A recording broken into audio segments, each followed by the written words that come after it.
ويدورتا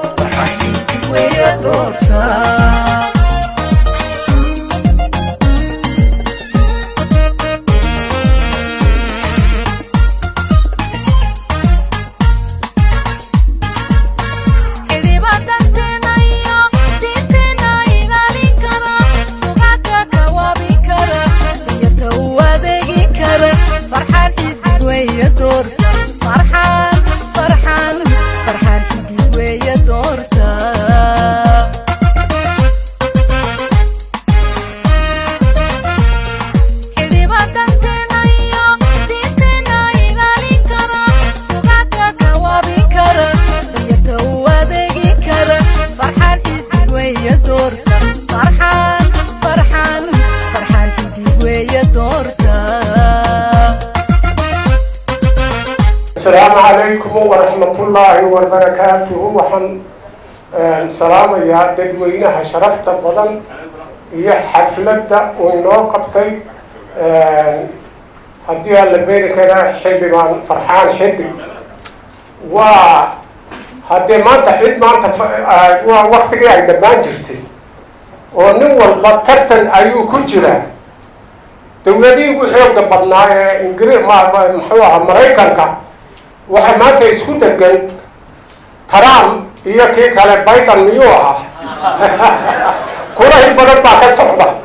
hadee wuxuu tartan kula waxa weeyaan waa labadii hadda isku jeclayd isku dawladda ayda inoogu xeelka badnaa maanta buurahay kala fuuleen waa arkaysa hadee dadkii maanta waxa ay ku dagaalamayaan waa inaka shacabkeena weeyaan wixii wax kala dooranayaan waa shacabkeena wixii haddana isaan u baahadiya la beedinkeega ka maran doona qof makaahir oo musharaxana ma is hortaagi karno ma qalbi jabinayno hadee nasiibkiisu baa nin walba ay u reebi doonaa haddii uu ma arkaysaa waqtigu u dhammaado uun gaadhno waxaan codsanayaa dadka shacabweynaha ee reer makaahir ee samaroon in ay dadkooda musharaxiinta ah ay haddii aan la beegaa garab qabtaan wixii ay u qaban karaan u qabtaan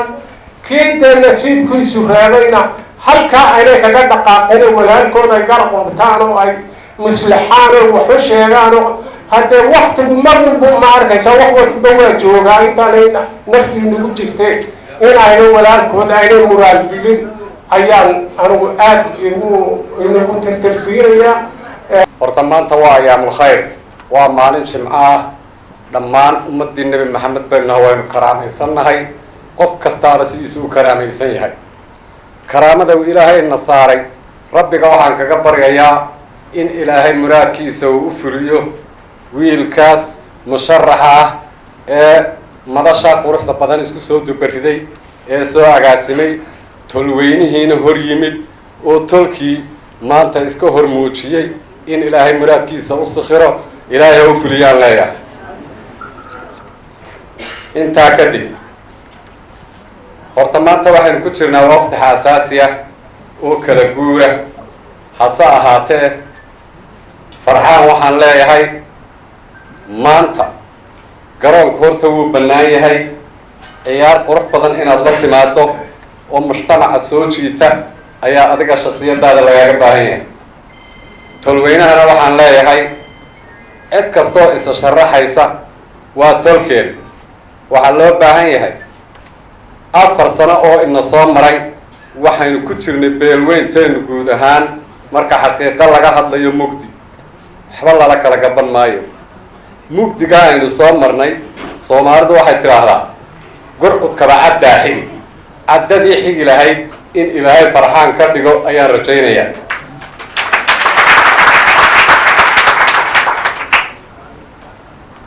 habeenkii kollay markaan meelaha yar fadhiyo ee aan fiidkii ku leersanayo waxba ay soo yar hormara markaasay naftu yar hadashaa waxay tiraahdaa markaan sidaa u eego dadkeennii hore meeshay noo fadhiyey ee nagu matalayay kuraasta golaha shacabka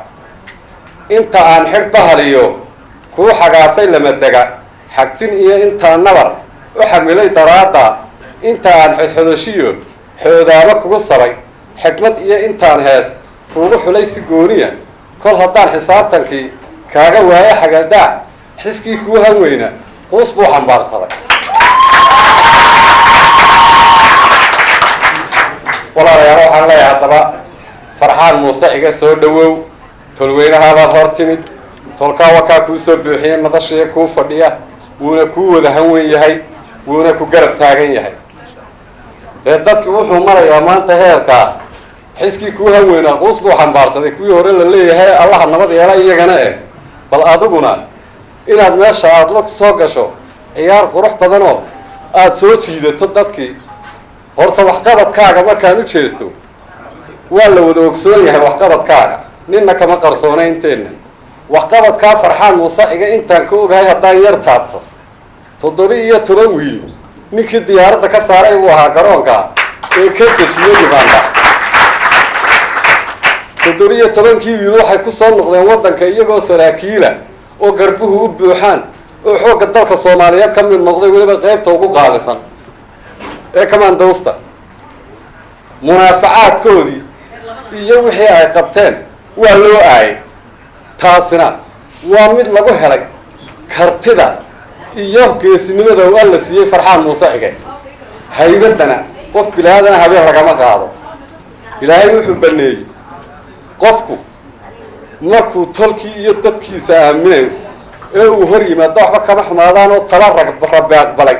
ragna uu u kacay miyay raagtaa dee waa maya ma raagto waxaan leeyahay markaa farxaan muuse iga soo dhawow tolkaana waa kuu diyaarsan yahay garoonkuna waa kuu bannaan yahay waqti adagna waa lagu jiraa xasaasiya rabbi ha ku garab galo waqtigaa inagu yar waxba hadalkayga badin maayo waxaan kula garab taagannahay hiil iyo hoob mudane farxaan xidig musharax farxaan xidig dhalinyarada quruxda badan ee gabdho iyo wiilal bale halkan ka soo qayb galay aqoon-yahanada salaadiinta dadka muxuu ahaa dhalinyarada miidiyaha joogta dhammaantiin waxaan ku salaamayaa salaanta islaamka assalaamu calaykum waraxmatullaahi wabarakaatuh salaan kadib waxaan waxaa farxad weyn noo ah inaan ka soo qayb galno xafladan quruxda badan ee uu noo dhigay mudane musharax farxaan muuse xidig aad iyo aad ayaan dadkii soo qaban qaabiyey ayaan u ammaanaynaa waxaa leeyahay farxaan muuse waa nin aad iyo aad u wanaagsan oo social ah bulsho ah muxuu ahaa xagga fanka caan ku ah waxaan rajaynaynaa waa markii labaad markii saddexaad ee uu soo istaagay muxuu ahaa kursigan waxaan rajaynaynaa inuu sanadkan ilaahay idankii inuu ku guulaysto ayaan rajaynaynaa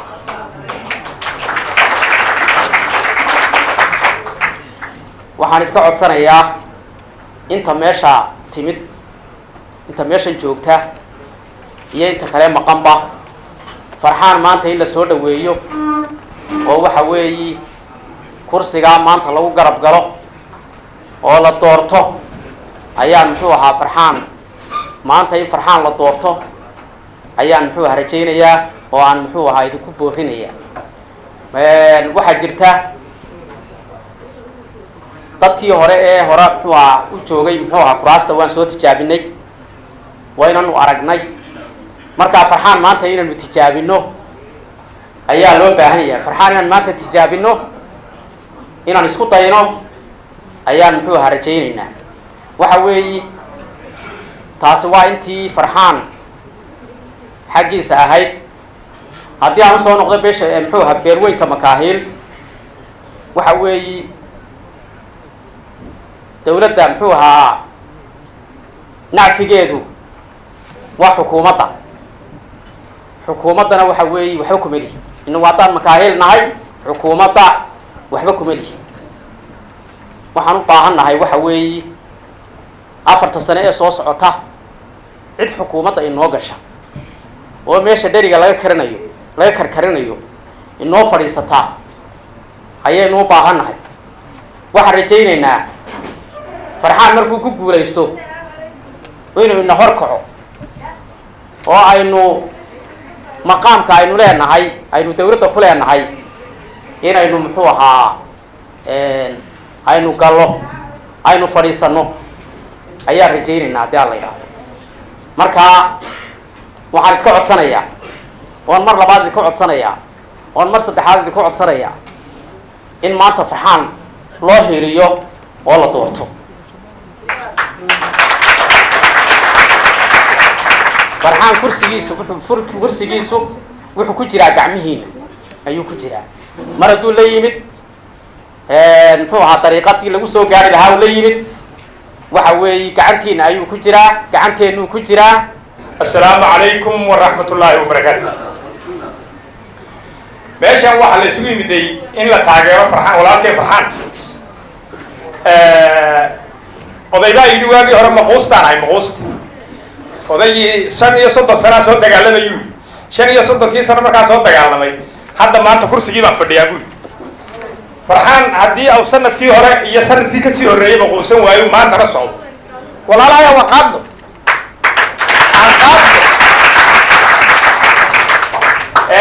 ninku haddii uu tolkii u cadhoodo oo uu ka tago dee waa nin magaalo u cadhooday. Farxaan ma cadhonna wuu soo noqday wuu yimiday tolkayoo uu leeyahay gacan siiya. waa warqad yaroo qalin yara fi ku siina wey. qof kasta hadduu isku dayo inuu Farxaan u soxo waa soo baxaya. qof kasta hadduu isku dayo isagu yuu qof kaleba keenin, qof kale yuu keenin, laakiin qofku shakhsiyadiisa ergada ka mid noqday hadduu isku dayo inuu Farxaan fiksiyo waa soo baxaya. laakiin haddii uu qofku yidhaahdo maaragtay meel kale iyo qalad iyo sameeyo dee waxay warqadeeda naga xumaanaysaa moogta. midda kale waxaan leeyahay nin kasta oo makaahiila kuwa jooga iyo kuwa soo socda Farxaan oo maanta jooga welcome baan leeyahay anigu. welcome baan leeyahay. ninku nasiibkiisu qaadaya. calafkana ilaahay baa bixiya, darajadana ilaahay baa bixiya. qofna qof wax uma hayo. haddii samada loogaga dhawaaqay Farxaan waa soo fadhiisanaya. samada haddii loogaga dhawaaqay oo hadalkeennaa ilaahay u aqbalo, dad islaam aynu nahay, ilaahay u aqbalo, allaha ku guuleeyaan leenahay, waa soo baxaya. marka qofna lama noco, qofna lama jeclaado. kuwii aan jeclaanay waad aragteen. qofna ha nicin, qofna ha jeclaanin. bini aadan weeyaan, qofkii wax ku tari doonana ilaah baa og. salaan kadib waxa weeye waxaan waa ku dheeraan maayo. waxaan maanta halkan iskugu imanay waxa weeye arrin ku saabsan doorashadii hore waqtigiisii soo galay iyaa ku dhammaatay. hadda tii kalean u wareegaynaa. anu cid kala la hadli maayo, makaahil baan la hadlayaa hadduu joogo iyo hadduu maqan yahay. waxaan ka hadlayaa rag baa marka geela la qaado iyaga oo kaynta ku jiro oo baqaya. marka geela lala tago haddaan joogo geela waan ridi lahaa. marka wuxuu yidhi ninkii geela la qaaday wataa dhuu bolonaysa, wataa dheegka sultan rag dhabaadhabaye hadhow waad moorantaa ma dhex jooga jiraayo waa dhabaala dhacsuy. makaahilo maxaan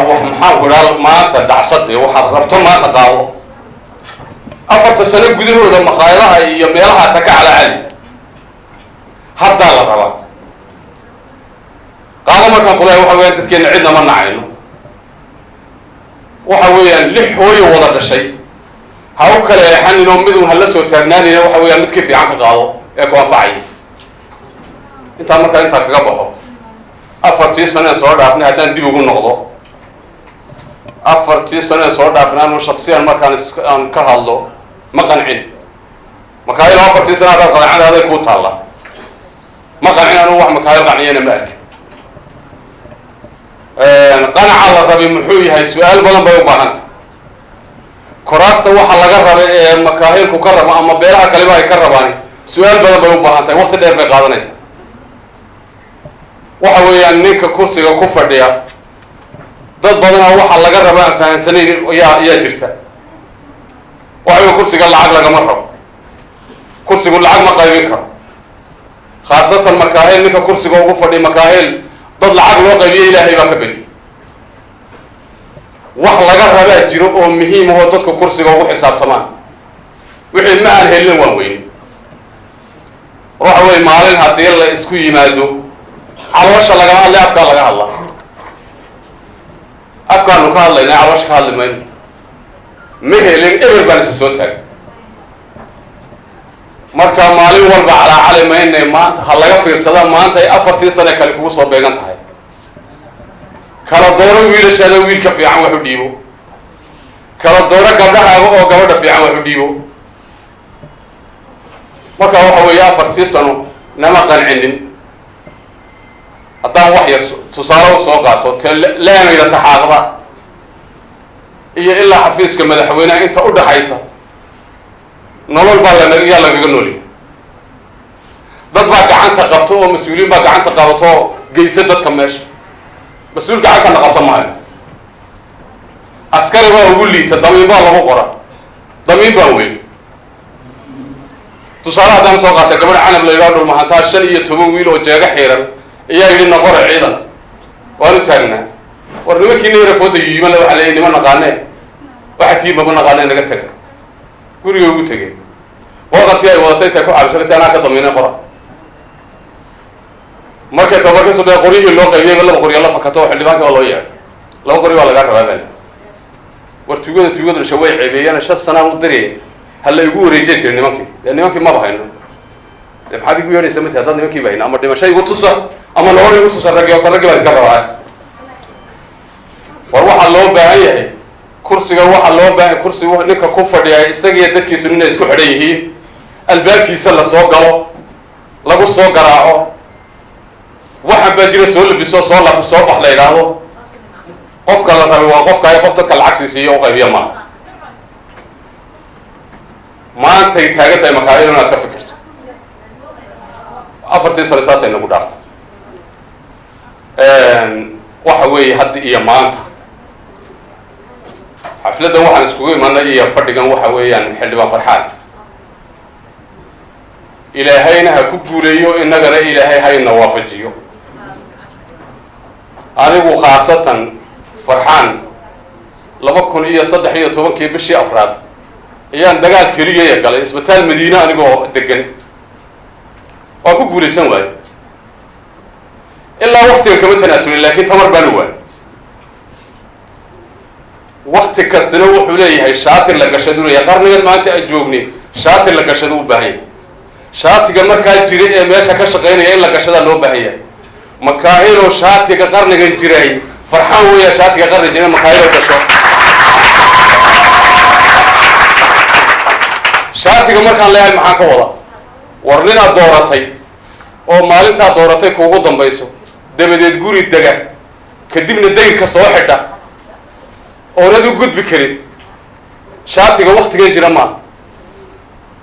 nin meel kasta iyo wax kasta hawada ka soo dhacayo wax kasta oo Soomaaliya leedahay oo la qaybsanayo nin dhagta ku dhagan oo reer waxa iga sii qayb ku leeyahay iga sii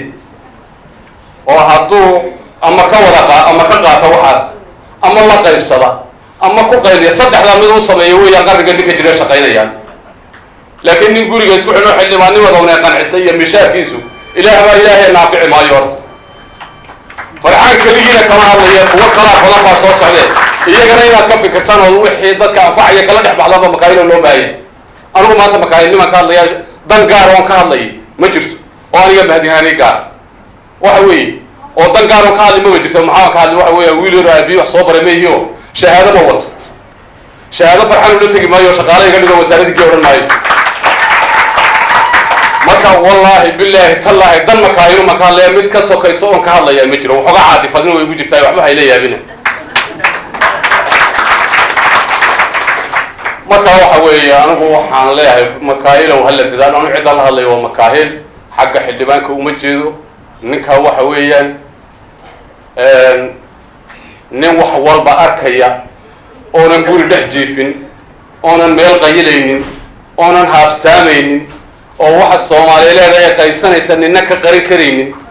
oo guri madow hadii lala gala toosh intuu soo qaato war waxa meesha ku qarinaysin waa maxay qaybtayda laga siin oranaya ninkaas jira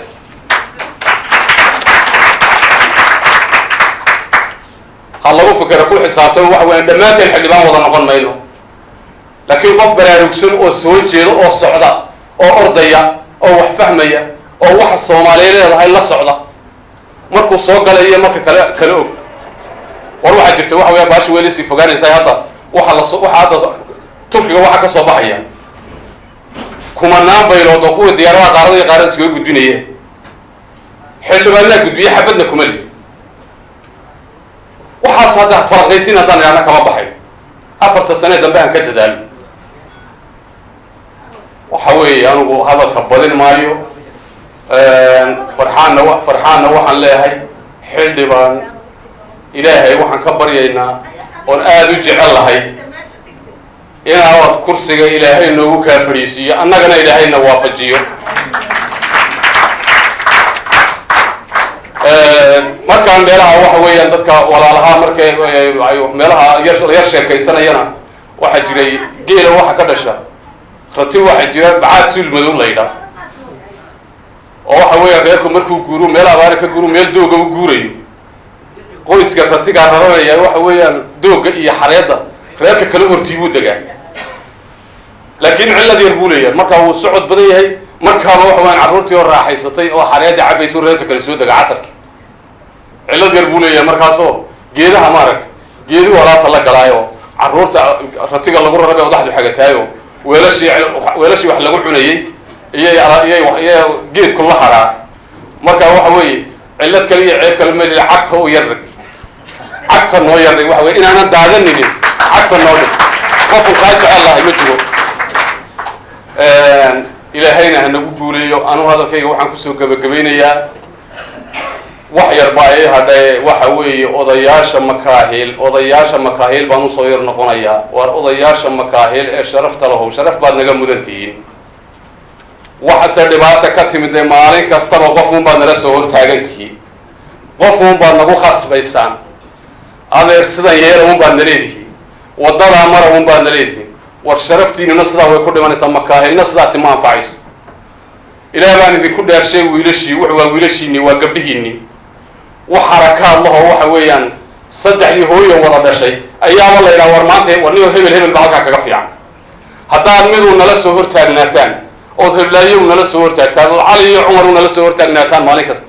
أفر سنة دمان سالكي وبتاجتي أفر كلا دمان سالكي وبتاجتي وصورة قلما أنا أقول لك كم كده ما هو بسنة نواه النعنا وحكتنا سلوه وحويان قف كنا أنفعي وحويان قرب قطع نوكينا إنه ساسا شرف كل دين.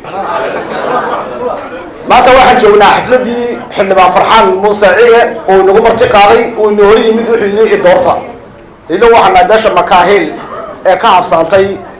دولة أو كحنين فريه الدولة ونويني أنكو قليني والمرودي وبحق قوينا أو أفر سنة قاتوني.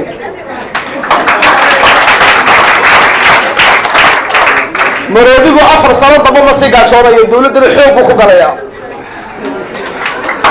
الباب كو شخصنا حتى عدوك قلوين أفر سنة وقتنا أفر سنة مروديغو ما قتنا كانوا مركا واحد ليش يا عدك الصوفر فرعون سيدا فرحان حدك سؤال وين عن دورانو وينو يسبدل السمينا أفر حلباب مالينا مع عقل كقري وداينا حتى الله بخلا نقم قبا أفر تحلباب أفر قفو حلا عن دورانو فرحان بالله الناس صدح دي حلبالك الله يبدي محمود برعنا حلبانك الله يمدين صدق حلبانه إنك يونا حي يمدين حس حدا يقول على حسابيه هدي أي رصاب حنو وحب الله سير ما يدي أي وحكينا الله عدك هو السويدينية أنتوا حي يمدين عدك هم مضل ضوء أخو قبطانه عدي ولا وحقبتيه وكوي من قبرية يلا ضوء قبرنا عدة مكان حقوق بس محاك هني الدولة إن باش يقبل لنا وحي جوينيد إلا هالمليون بلغ قياسا مكاين أنت الدنيا كله إن بلا الدولة بلا ويصير نقطة بلا الدولة فدرال هبولا إن بلا هالمليون أي بلا ويصير تاي agaasimo guud ahayn oona tayaal ciidan lahayn oona janana lahayn marka waxaanu sheegaynaa digniin baan bixinaynaa awoodda iyaanu ku dagaalamayna awoodda beesha makaayil xildhibaanada kuma filla iyaga intan foo haddii la galo qof walba 200 kun ku soo baxaya xildhibaanada laakiin markii la yidhi nin walba waa jeebkiisa oo baahada iyo formato qafka lagu soo xulo saddexdu way nagu yartaa anaga saddexdana saddex fiican baan ka haysanaa doorka farxaan xidig oo imtixaan anagu ma kala qaadaya oo la marsiinaya xildhibaanada imtixaanka dad ka soo baxdo waa la helay codkaaga adigu guddiga imtixaanka qaadaysa ku jira wax kastoo xildhibaana dhalaal cad baad isku imanaysan dood baa la qabanaya su'aalaha la weydiinaya kuwii hore iyo idinkaba meel baad iskugu imanaysaan waa doodaysaan doodiina codka ka soo baxaya qofku wuxuu gudo iyo wuxuu kala yaala bixiya khamkhan iyo hebel baan yahay iyo hebel baan lacag siin iyo hebel baan telefoon dir waxa isma jirayso dhalaal cad baa la xisaabtamaya makaayil taasoo diyaariya gabdhiyo wiilba wayna soo baxaan qofka wax qabanaya xitaa qofku suu eelkiisa ku yahay suu qaraabadiisa ku yahay suu gacalki ku yahay suu seedigo xidhiidhay wax kasta imtixaan laga qaadaya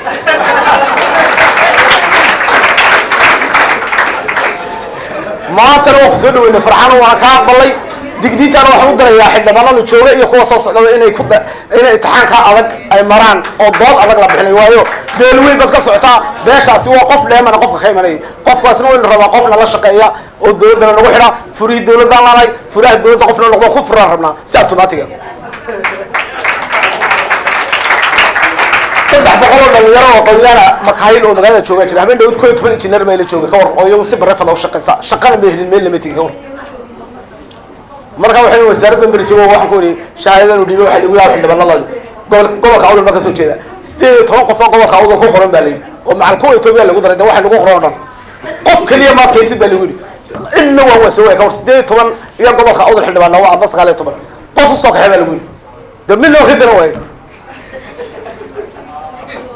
dari la ugu qato laga diiday waxa lagu yiri gobolka wax xildhibaanada badan la qof inuu keen shaqada siin waxgaradka dhalinyarada haweenka dhammaan waxaan ku salaamay islaamka assalaamu calaykum waraxmatullaahi wabarakaatu qof walba wuxuu iga mudan yahay magaca iyo mansabka iyo mas-uuliyadda uu hayo aniga aada igu weyn oo aan halkaan ku salaamayo anigu waxaan rabaa malaha mar haddii siyaasi la yidhi wax badan baan doonaya inaan la wadaago waxaa laga yaabaa haddii dad fara badan aan ka cadhaysiin iga raadlahaan dad badan haddaan ka cadhaysiin siyaasadu dadna waxbaa ka cadhaysiiya dadna waa ka farxiya wax aniga buuxaya oo in badan aan soo joogeen waxaan rabaa inaan la wadaago tusaale ahaan waqtigan maanta aan ku jirnaa waa waqtigii dadka maxaan uga jeedaa waqtiga dadku marna siyaasiga la doortaa la daba socdaa ama ha kuu dhaamiyo ama ha kaa dhaamiyo marna dadkaa la daba socdaa oo la walaalayaal kuraasta na geeya kuraasta nagu bedela maanta waa waqtigii dadka la daba soconayay farxaanna wuxuu noqday qofkii koowaad ee aan meel kala marinay dadkiisa intuu yimaado walaalayaalla welina maan arag ama dadka siyaasiyiinta meesha ku fadhiya dad kale wax raba qof dadkiisa daba socda qofkii koowaad een arko waa farxaan talabaad waxaa ugu miirsan ama markaa idin oran maayo waxaan leeyahay muwaadin xaq waxbaa laydinku leeyahay idinna xaq baad leedihiin xaq maxaa laydinku leeyahay xaq waxaa laydinku leeyahay inaad dadka kala saartaan oo aad ku kala saartaan aqligiina iyo maskaxdiina iyo garashadiisa xaqna idinku maxaad u leedihiin xaqna waxaad u leedahay in laydin dhaamiyo oo sidaa dadka u kala saarteen idinkana laydinku dhaamiyo baahiyiina shaksi ahaaneed lacag laydin siin maayo halkan waxaa loo weynayimida xil iyo arrimo fara badan oo darajooyin iyo shaqo yaa idinku gacan siin kara ee wiil iyo gabadha hadda fursad baa haysta waana xaq aad leedahay marka xaq aad leedahay iyo xaq lagu leeyahay xaqa lagu leeyahay waa inaad dadka kala saarto garashadaada iyo maankaaga iyo aqoontaada la kaashato adigana xaqa aad leedahay aad hesho waxaan rabaa kaloo in loo wadaaga waxaa jira siyaasiyiin xilka kusoo fadhiyey oo dhammaan maanta xilkii ka wada dhammaaday oo uu ka mid yahay madaxweynaha dalka oo gabagabaa kuraastii oo wada nin walbaa waxa loo cararaya in kursi madaxweyne kursi xildhibaan iyo mustaqbalka in wasiir la noqdo dadkii meesha inoo hayay ee kuraasta inoogu fadhiyey gaar ahaan makaahiil aanan meel kala marayn waxaan aada u jecelahay hadday wax inaga haleeyeen iyo hadday wax inaga xumeen iyo hadday wax inoo wanaajiyeenba waa dadkeennii laakiin in la soo gala joojin ay yimaadaanoo hadday dadka waxu qabteen deena waa dadkoogii xaqna waa loogu lahay inkastoonaga inaanay waxba qaban oo xitaa lafahooga aanay waxba qabsan inay dadka soo hor istaagaan oo ay la wadaagaan haddii ay wax rabaan xitaa waxay ka mid tahay waxqabadkay ka mid tahay dadkiiba xitaa in la soo hor istaago ayaaba la diidan yahay oo sidii doorkii hore waxa lagu helaa la rabaa in mar labaad haddana mar lagu helo oo ergada maanta waxaan umaleynaa boqolkiiba 90 dadka ergada mustaqbalka soo geli doona waa idinka laakiin qorshaha siyaasiga kursiga ku fadhiya maanta uu jirayo oon anigu ogahay waxaa la rabaa in laga soo qabo barakacayaasha sayidka hoosteed oon reerka lahay waana qorshahooda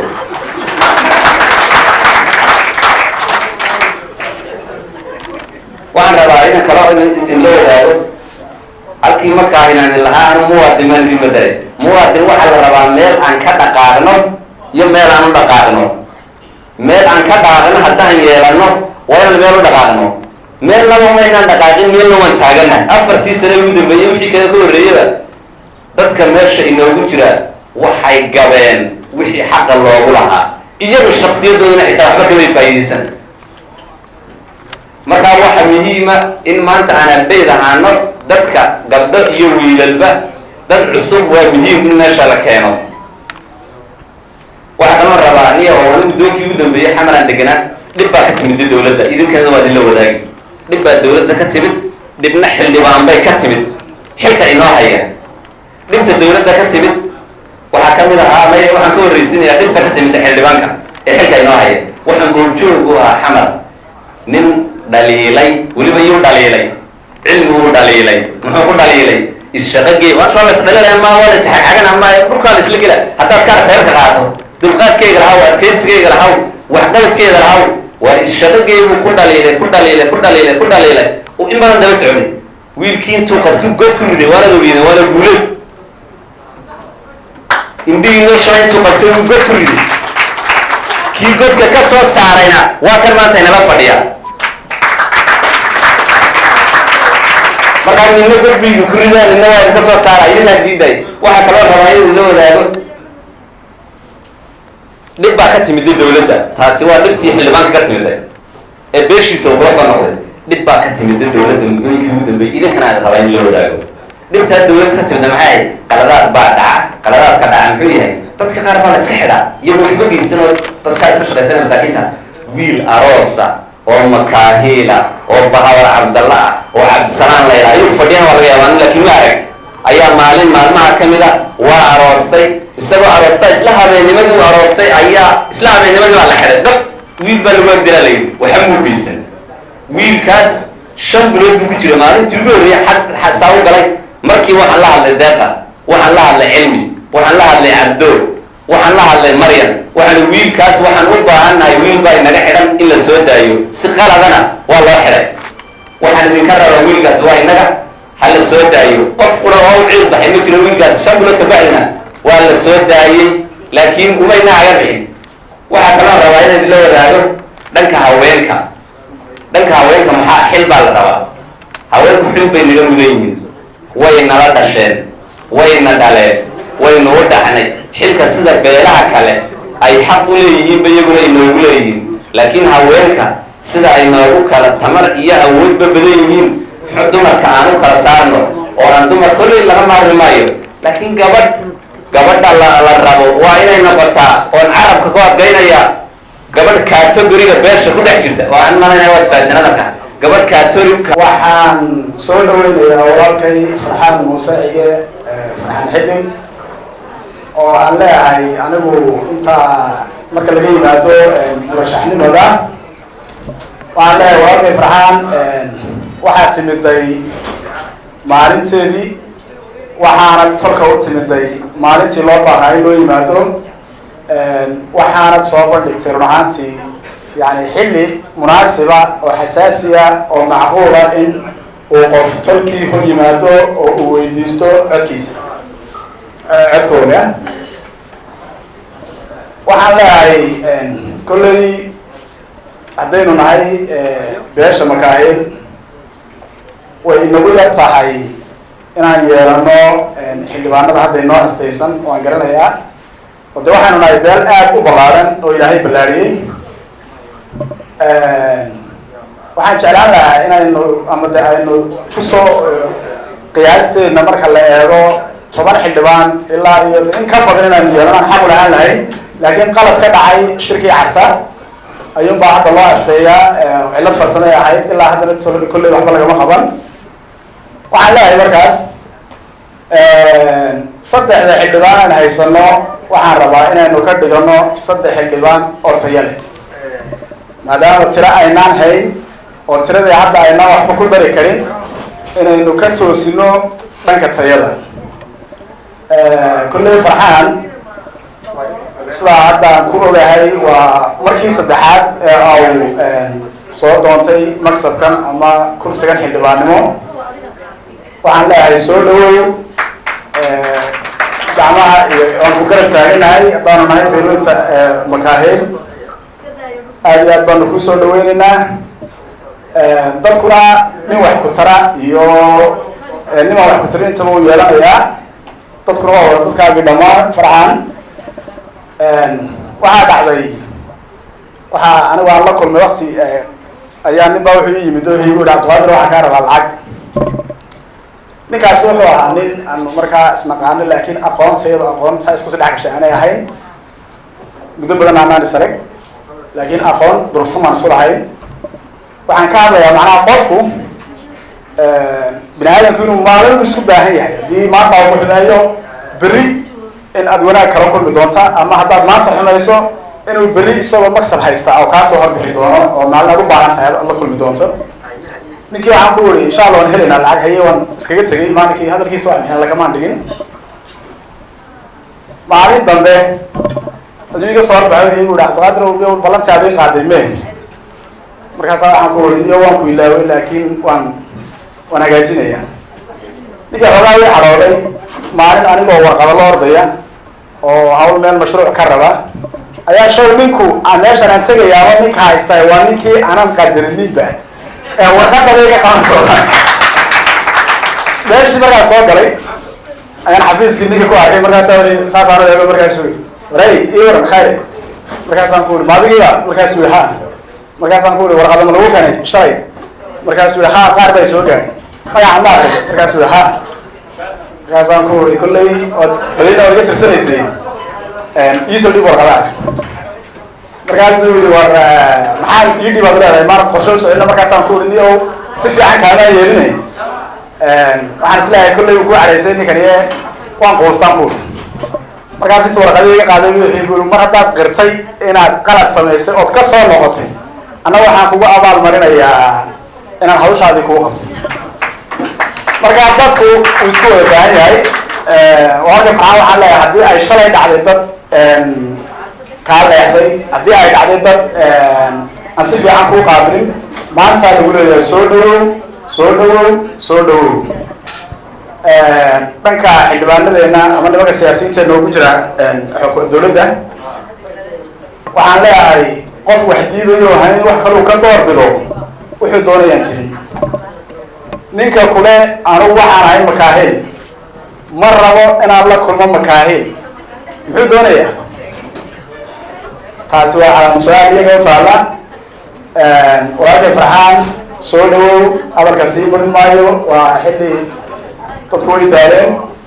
waxaan leeyahay asalaamu calaykum waraxmatullaahi wabarakaatu musharaxiina Farxaan Xidig walaalayaal waxaan leeyahay horta aad baan horta ugu faraxsanahay inkastoo shirka maag leeyahay anoo ku hadlaya ururka haweenka maxay leeyahay makaahil magaca haweenka makaahil ururka waxaan leeyahay walaalayaal waa inaan aad u soo dhaweynaa maxay leeyahay musharaxiina waan ku faraxsanahay waan soo dhaweynayaa ma sha Allah السلام عليكم ورحمة الله وبركاته وين السلام يا دمانتين صلاة دينتا دليرتا شرحة نفتيجي أدبان وضع السلام يا سلام كبعدي دليرتا أد الله الله وحنا هلك نسوي يستاجي إن دليرتا أد الله الله ويهي ليا وحيد دنتو ده كل المشرح بان إنه شيء يقوم وأنا تبضان أد دبر رحلينا إن هدي كده ولا دبر رحلينا لو ما باهنا سنة كان فرحان وين اللي أجاده فرحان وحلو يصير الحلبان يخرجون النقل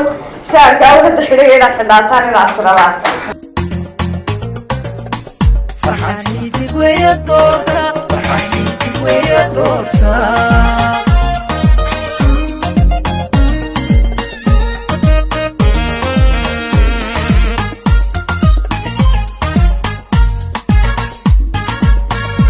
anigu waxaan ahay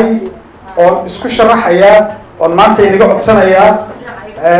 mar hore horta 12 markaan miday aniga codsi xaggayga ka yimid ma ahayn wuxuu ahaa inaan qaaliya oo xildhibaankeena iyo wasiirkeena wasiir ku-xigeenkii maxamuud barkhadle ilaahay naxariistii jannaa ka waraabiyo intii dhimatay oo dhanba nin karti leh oo geesi ahaa oo dawladda ku xidhnaa oo tolka ku xidhnaa oo xidhiidhiye ahaa ayaan weynay oo maaragtay reer awdal maanta kuma balanbaleen muqdisho oo maaragtay qurbanacaas oo kale ama maanta meesha dhulkoodii ka yimiday in maanta ay maaragtay waxa weeyaan qof kastaba gobolkiisa markuu joogo waa talyaani rooma jooga marka waxa weeyaan eesan maanta reer awdal waxa weeyaan waxay ku dacdaran yihiin oo ay ku dhibaataysan yihiin rag iyo dumarba maanta inay hablaheena hay xildhibaano gobol kale u dhashay inay baryaan ama ay u shahor qaataan shame on you waa in laga xishoodaa tolkay waxaan iga baryayaa oo inii joogaa maanta oo inii hor joogaa waxa weeyaan albaabkan garaacayana waan ogahay inan iyo gabadh iyo wiil iyo qof kasti oo reer awdala ama kursigana khuseeya oo makaahiila ballan waxaan u qaadayaa inaan telefonkayguna furnaan wejigayguna furan yahay qalbigayguna inii furan yahay maanta meesha waa waqti dheer baan joogtay intaa iyo inka badan waa soodhanaynaa meel waxaa u baahan hadal waxba kama to Farxaan Xidig weeye doorta Farxaan Xidig weeye doorta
darajada la saray